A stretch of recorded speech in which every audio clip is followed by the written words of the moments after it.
Depuis le 4 mai, les agents du Centre international pour la promotion des personnes en situation de handicap observent un sit-in illimité devant le siège du Parlement.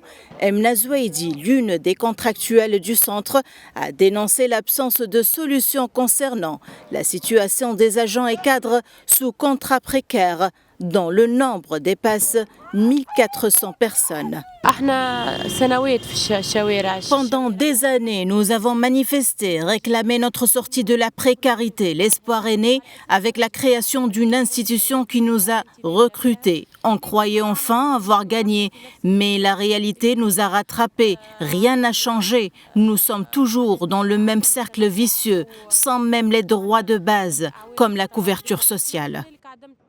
Alors qu'un sit-in se tient devant le Parlement pour dénoncer la précarité de l'emploi, les députés ont adopté à l'intérieur un projet de loi visant à interdire la sous-traitance et les formes de travail précaire. À noter que plus de 15 000 travailleurs en Tunisie exercent encore dans des conditions économiques précaires, notamment dans le cadre de la sous-traitance.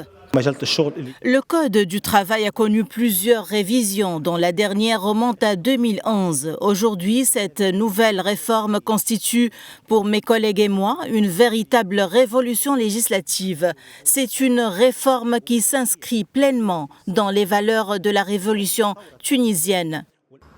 Le projet de loi suscite un grand espoir chez des centaines de milliers de travailleurs confrontés à une précarité professionnelle chronique.